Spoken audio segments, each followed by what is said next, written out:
Puji Tuhan. Shalom anak-anak muda, shalom. Amin. Hari ini kita mau berkumpul kembali bersama-sama. Kita mau ibadah, kita mau puji sembah Tuhan.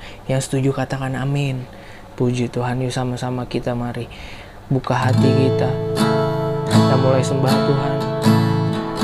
Sembah Dia. Biar malam hari ini sebagai anak-anak mudanya Tuhan, kita mau sembah puji Tuhan. Oh, angkat suaramu teman-teman. Oh, haleluya.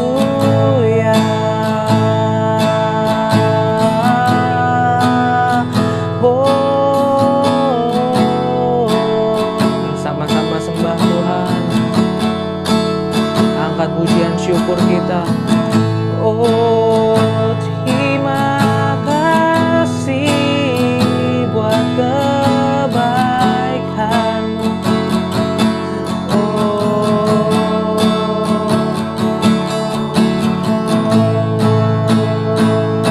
Yesus,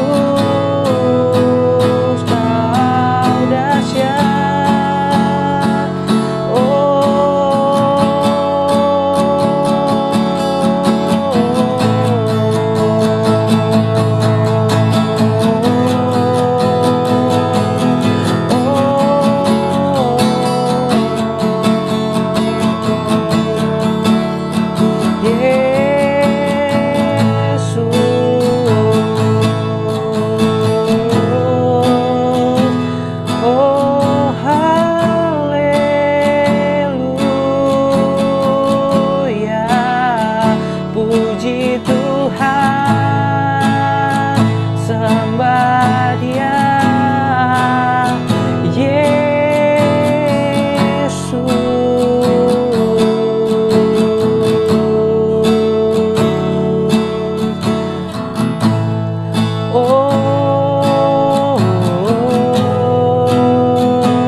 Pernah ku ragukan kasih setiamu ya Tuhan. Setiap waktu dalam hidupku tak pernah Kau tinggalkan.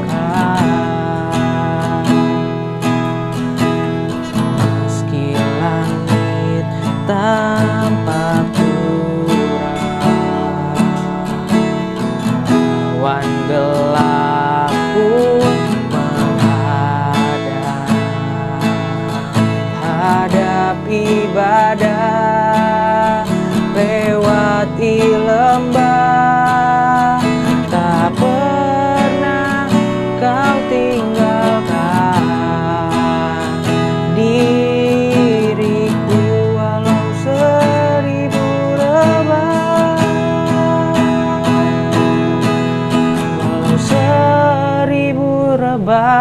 Di sisiku,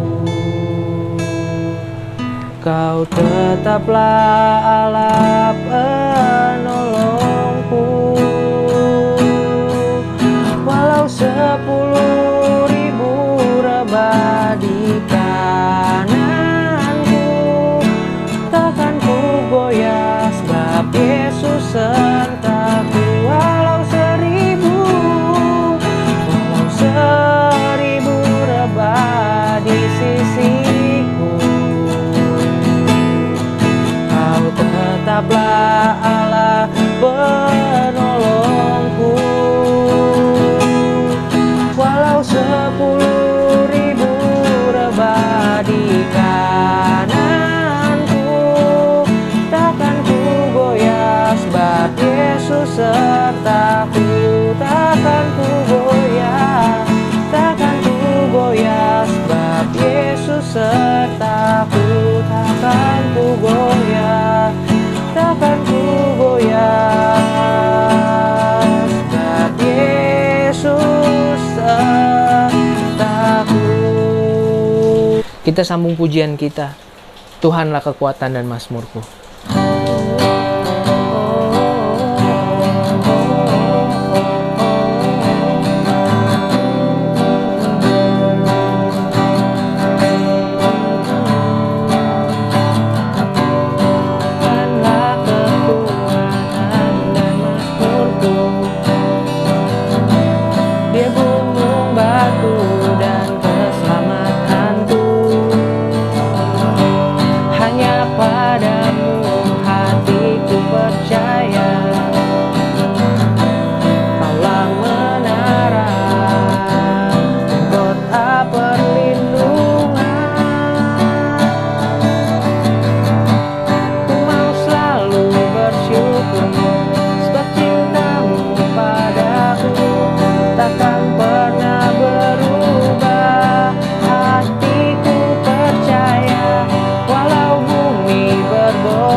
Pergi dariku, kasih setiamu tak pergi dariku, kasih setiamu tak pergi dariku.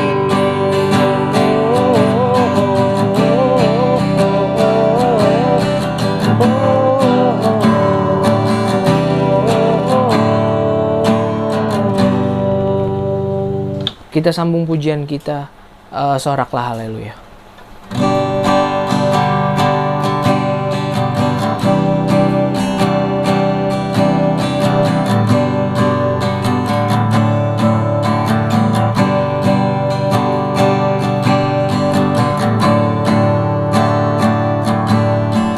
Segala puji syukur hanya bagimu,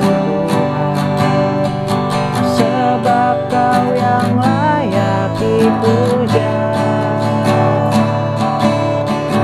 Kami mau bersorak, tinggikan nama-Mu. Haleluya. Soraklah, soraklah, haleluya.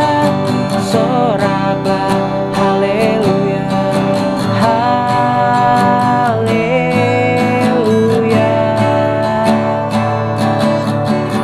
Soraklah, haleluya. Soraklah, haleluya. Haleluya. Mari sama-sama kita angkat pujian ini dari awal. Segala puji syukur hanya bagimu Tuhan, sebab Kau yang layak dipuja. Kami mau bersorak, tinggikan nama-Mu. Haleluya.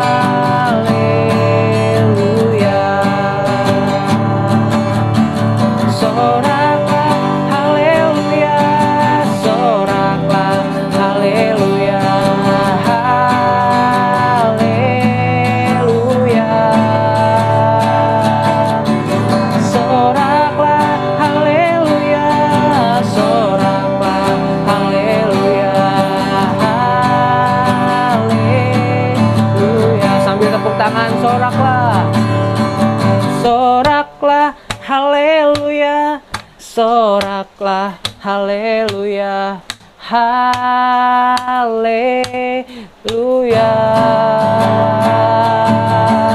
Soraklah, haleluya, soraklah, haleluya, haleluya,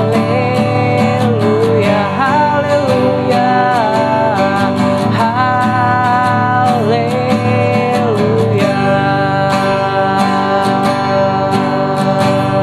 Kita sambung pujian kita, Ajarku Berdiam.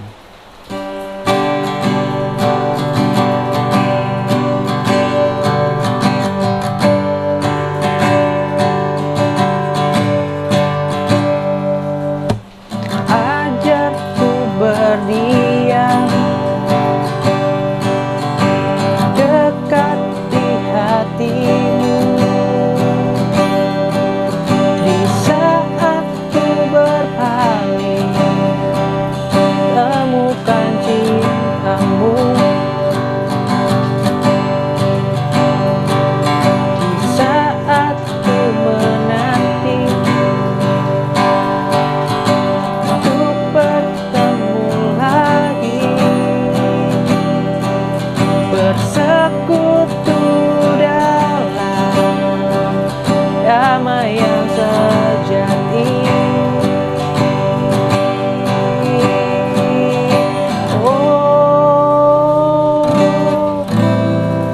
Ku damba hadirmu, oh, inilah rinduku, hidupku hanyalah untukmu, segenap hatiku kagum akan kebaikanmu. Nafasku menceritakan kasihmu,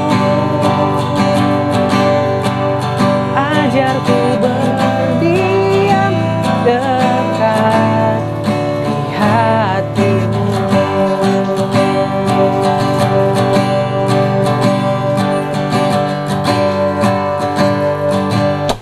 Ajarku berdiam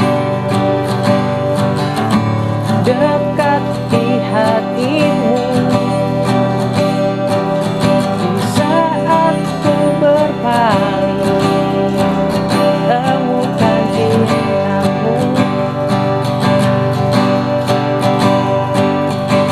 saat ku menanti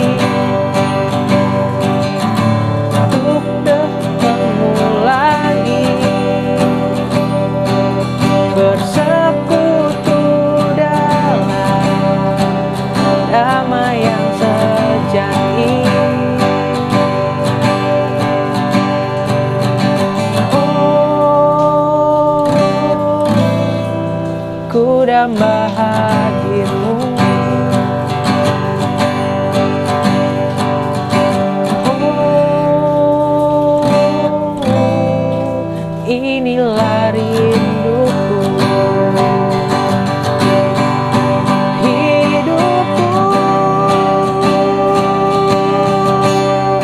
hanyalah untukmu, segenap hati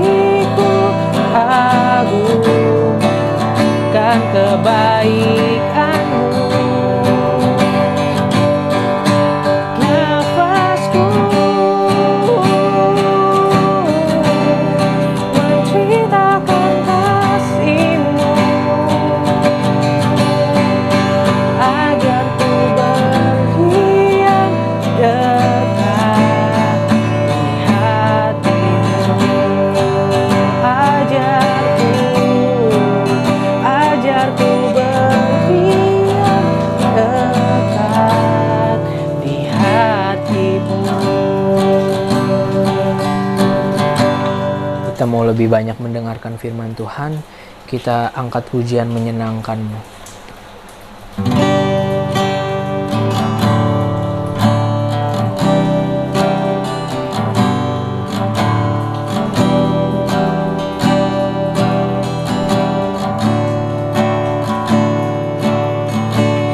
Tuhan, Kau menyenangkan-Mu.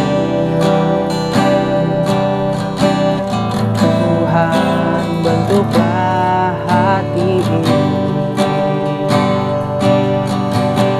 jadi bejana untuk hormat-Mu, cemerlang bagai emas murni.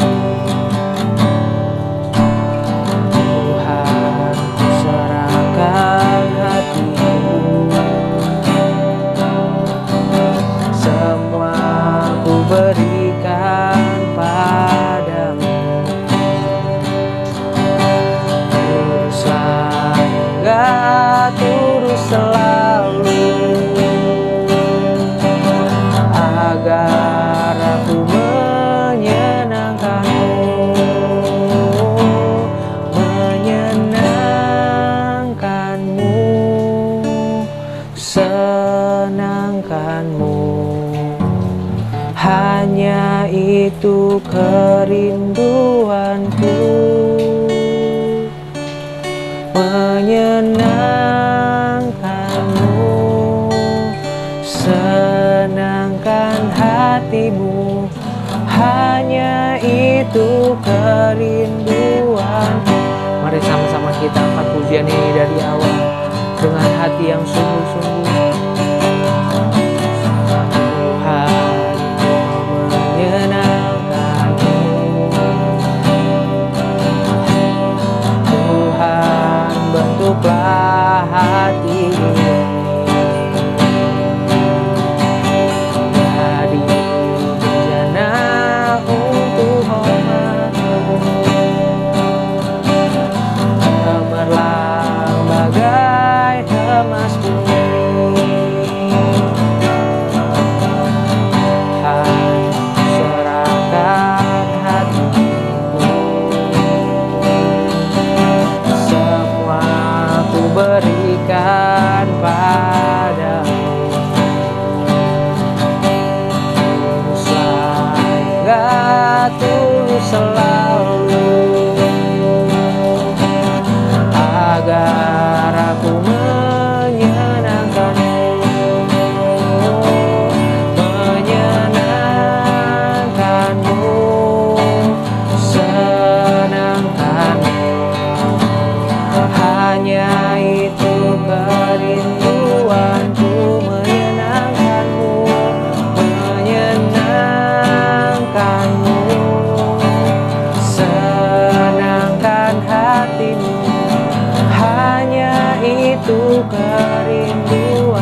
Shalom, saudara yang dikasihi Tuhan Yesus, pemuda remaja yang diberkati. Saya pastikan semuanya hari ini penuh sukacita, amin.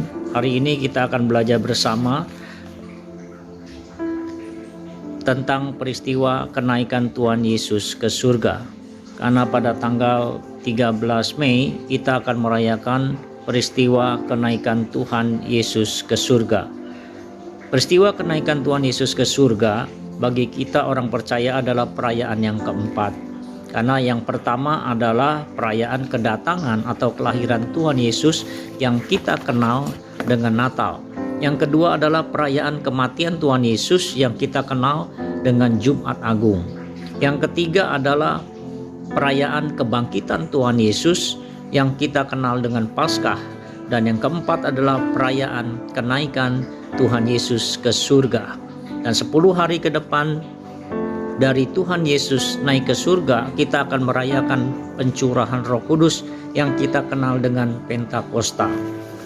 Nah, waktu kita memperingati kematian Tuhan Yesus, kita diingatkan bahwa kehidupan setiap manusia menuju satu titik yang namanya kematian. Di dalam Alkitab, di dalam Pengkhotbah 9, Raja Salomo yang penuh hikmat mengingatkan bahwa nasib semua orang sama, yaitu menuju kematian. Dengan ini kita diingatkan agar selagi kita diberi kesempatan hidup, agar jangan menyia-nyiakan waktu yang ada. Hiduplah untuk lebih sungguh-sungguh membaca, mendengar, merenungkan, dan melakukan firman Tuhan. Nah, waktu kita memperingati kebangkitan Tuhan Yesus, kita juga diingatkan bahwa dalam Yesus ada pengharapan. Waktu Yesus disalib, mati dan dikuburkan, murid-muridnya seperti anak ayam yang kehilangan induk, tidak mempunyai pengharapan dan putus asa. Tapi kedukaan dan kesedihan itu tidak berlangsung lama, hanya 3 hari. Karena hari yang ketiga Tuhan Yesus bangkit. Lalu murid-muridnya dengan penuh semangat yang berapi-api, mereka kembali memiliki pengharapan yang selama ini mereka terima dalam pengajaran Tuhan Yesus tentang kebenaran, di mana mereka juga menyaksikan mujizat-mujizat yang dilakukan Tuhan Yesus. Akhirnya apa yang mereka terima, apa yang mereka dapatkan dari Tuhan Yesus tidak menjadi sia-sia, karena mereka memiliki pengharapan. Guru, Tuhan, Allah yang mereka sembah adalah Allah yang hidup, yang mempunyai pengharapan. Karena apa? Di dalam Yesus kita memiliki suatu pengharapan yang pasti. Sakit disembuhkan, jalan buntu dibukakan, keluarga yang berantakan dipulihkan, usaha, bisnis, pekerjaan, studi kita diberkati. Karena di dalam Yesus ada pengharapan. Amin. Nah, kemudian setelah kebangkitan Yesus 40 hari, Tuhan menampakkan diri kepada banyak orang. Nah, angka 40 ini berbicara tentang angka yang komplit dan lengkap. Tuhan Yesus adalah penolong bagi kita. Pertolongannya tidak setengah-setengah. Dari awal sampai akhir, Tuhan Yesus menolong kita dengan lengkap. Lalu hal-hal apa yang dapat kita ambil, simpulkan dari peristiwa kenaikan Tuhan Yesus ke surga? Baik saudara, kita akan belajar bersama dari Kisah Para Rasul 1 ayat 6 sampai 11. Demikianlah firman Tuhan dengan perikop Yesus terangkat ke surga. Maka bertanyalah mereka yang berkumpul di situ, Tuhan, maukah engkau pada masa ini memulihkan kerajaan bagi Israel? Jawabnya, engkau tidak perlu mengetahui masa dan waktu yang ditetapkan Bapa sendiri menurut kuasanya. Tetapi kamu akan menerima kuasa kalau Roh Kudus turun ke atas kamu, dan kamu akan menjadi saksiku di Yerusalem dan di seluruh Yudea dan Samaria dan sampai ke ujung bumi. Sesudah itu ia mengatakan demikian, terangkatlah ia disaksikan oleh mereka, dan awan menutupnya dari pandangan mereka. Ayat 10, ketika mereka sedang menatap ke langit, waktu ia naik itu, tiba-tiba berdirilah 2 orang yang berpakaian putih dengan mereka, dan berkata kepada mereka, hai orang-orang Galilea, mengapakah kamu berdiri melihat ke langit? Yesus ini yang terangkat ke surga meninggalkan kamu akan datang kembali dengan cara yang sama seperti kamu melihat dia naik ke surga.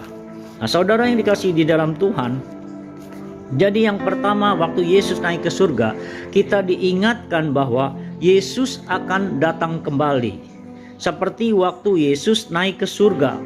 Karena di dalam Injil Yohanes 3 ayat 13 dikatakan tidak ada yang telah turun dari surga. Dikatakan tidak ada seorang pun yang telah naik ke surga selain daripada Dia yang telah turun dari surga, yaitu Anak Manusia. Yesus berasal dari surga kembali ke surga, dan kita diingatkan Dia akan datang kembali.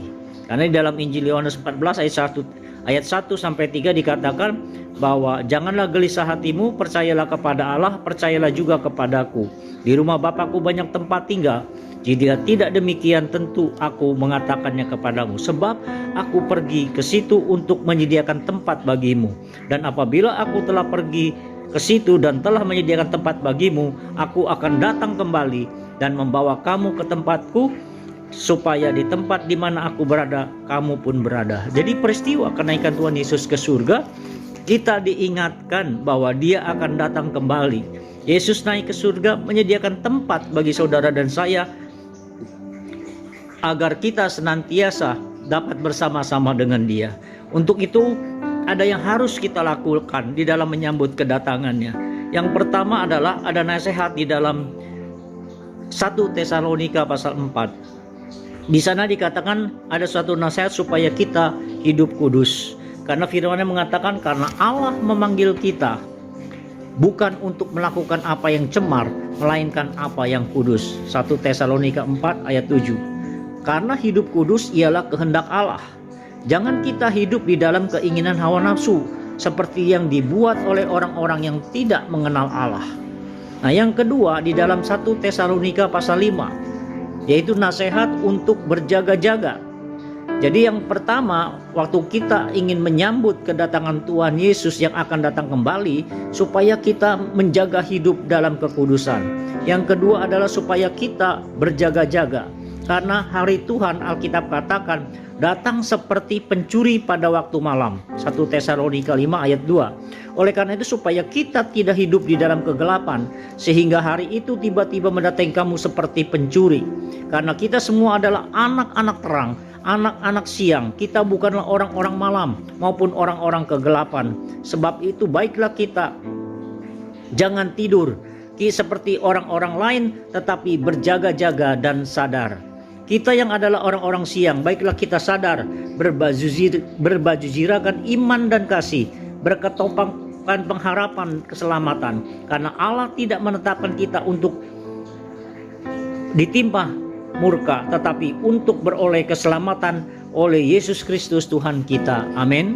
Jadi saudara, di dalam menyambut kedatangan Tuhan Yesus, kita harus hidup kudus dan kita harus berjaga-jaga. Yang kedua, saudara, hal yang pertama kita diingatkan bahwa Yesus akan segera datang.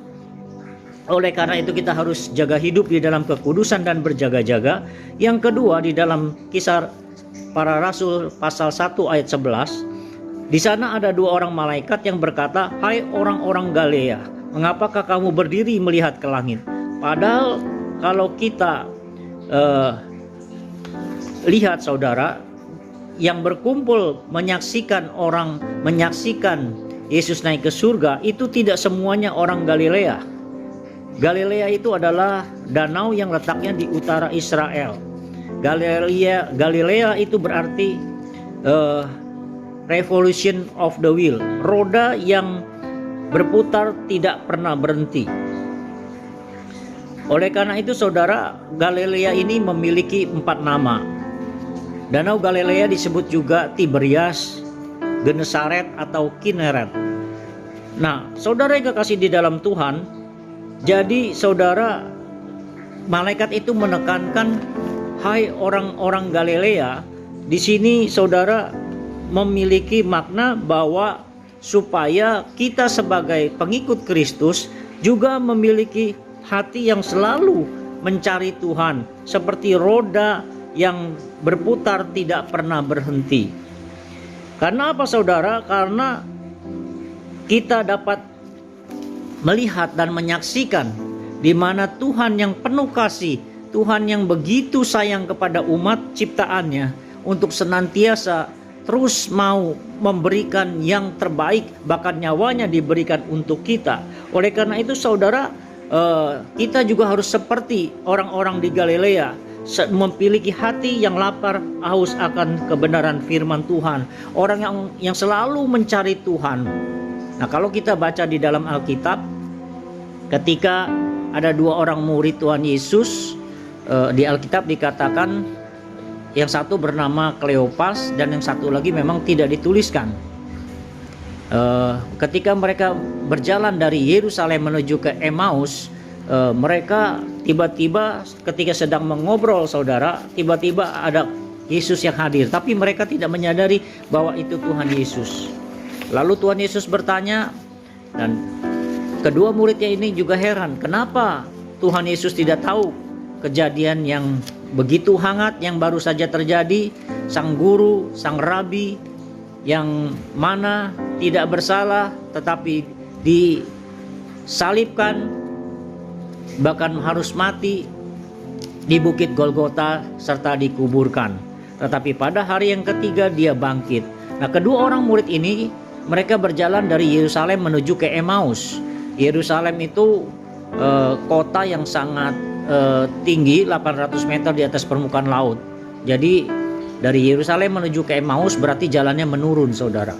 Nah, ini memiliki makna saudara, ketika kehidupan kita menurun, ketika kita sudah tidak lagi jauh dari Tuhan, tidak ada lagi kehidupan doa, tidak ada lagi kita mau beribadah apalagi membaca merenungkan firman Tuhan, kehidupan rohani kita menurun saudara, maka saudara kita senantiasa akan kembali ke masa yang lalu, masa-masa di mana kita tidak mengenal kebenaran. Oleh karena itu saudara, Tuhan mengingatkan kepada kita supaya kita memiliki kehidupan yang naik. Dengan segala hal apapun yang terjadi, Tuhan menginginkan supaya kita terus mau mencari Tuhan. Jadi peristiwa kenaikan Tuhan Yesus ke surga yang kedua adalah kita harus memiliki hati yang selalu mau mencari Tuhan. Karena apa saudara? Karena tanpa Tuhan kita tidak bisa berbuat apa-apa. Nah saudara yang dikasihi Tuhan, jadi kalau yang pertama saudara, kita senantiasa diingatkan bahwa Tuhan Yesus pasti akan datang kembali. Yang kedua adalah supaya kita sebagai umat Tuhan harus memiliki hati yang lapar dan haus akan kebenaran firman Tuhan, terus mau mencari firman Tuhan yang hidup saudara. Karena saudara, malaikat itu menekankan, hai orang-orang Galilea, karena 70% mujizat dilakukan di Galilea saudara. Oleh karena itu saudara, kita harus menjadi seperti orang Galilea yang senantiasa memiliki hati yang senantiasa terus mau mencari-cari Tuhan saudara. Membaca merenungkan firman Tuhan, jangan pernah berhenti kehidupan doa kita. Jangan pernah kita senantiasa terus melakukan apa yang Tuhan perintahkan dan ajarkan. Supaya apa? Supaya hidup kita ini saudara terus memiliki kehidupan doa, dan kita terus mau berjaga-jaga seperti 5 gadis yang bijaksana. Yang ketiga saudara, kalau di dalam Kisah Rasul 1 ayat 8 dikatakan, tetapi kamu akan menerima kuasa kalau Roh Kudus turun ke atas kamu, dan kamu akan menjadi saksiku di Yerusalem dan di seluruh Yudea dan Samaria dan sampai ke ujung bumi. Jadi yang ketiga, peristiwa kenaikan Tuhan Yesus ke surga, Tuhan Yesus memberikan seorang penolong, yaitu Roh Kudus. Roh Kudus itu omnipresent, selalu hadir dan ada untuk menolong saudara dan saya dimanapun kita berada. Kita perlu Roh Kudus agar kita punya kuasa untuk bersaksi untuk kemuliaan nama Tuhan. Tanpa Roh Kudus kita tidak dapat melakukan apa yang Tuhan perintahkan dalam hidup kita. Tanpa Roh Kudus kita tidak pernah dapat mengerti kebenaran firman Tuhan. Apalagi kita untuk hidup kudus dan berjaga-jaga. Karena kehadiran Roh Kudus bagi orang percaya sangat penting untuk menolong, menopang kita, membawa kita kepada kebenaran. Jadi saya menyimpulkan dalam peristiwa kenaikan Tuhan Yesus ke surga, yang pertama adalah Yesus Tuhan akan datang kembali. Persiapkanlah hidup kita dengan hidup kudus dan berjaga-jaga. Yang kedua, jangan berhenti mencari Tuhan. Miliki hati yang lapar dan haus akan firman Tuhan. Jangan berhenti untuk berdoa. membaca, mendengar firman Tuhan untuk melakukannya. Sebab keintiman kita dengan Tuhan akan membuat hidup kita indah, bahagia, baik di bumi dan di surga. Yang ketiga, kita perlu Roh Kudus yang menopang, menolong, menghibur kita hari lepas hari, setiap hari yang kita jalani, memberi kita kuasa untuk jadi saksi untuk kemuliaan nama Tuhan. Amin. Bersama Tuhan Yesus kita pasti bisa. Tuhan Yesus memberkati. Amin.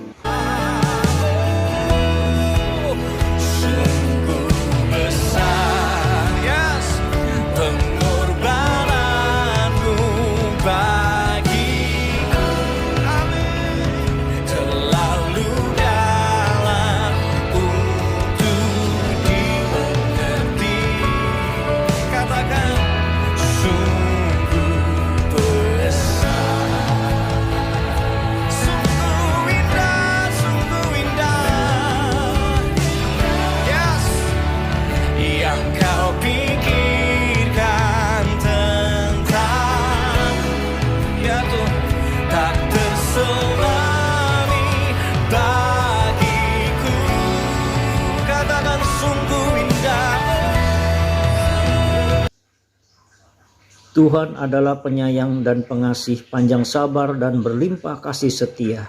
Tidak dilakukannya kepada kita setimpal dengan dosa kita, dan tidak dibalasnya kepada kita setimpal dengan kesalahan kita, tetapi setinggi langit di atas bumi, demikian besarnya kasih setianya atas orang-orang yang takut akan Dia.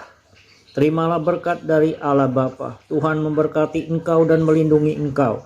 Tuhan menyinari engkau dengan wajah-Nya dan memberi engkau kasih karunia.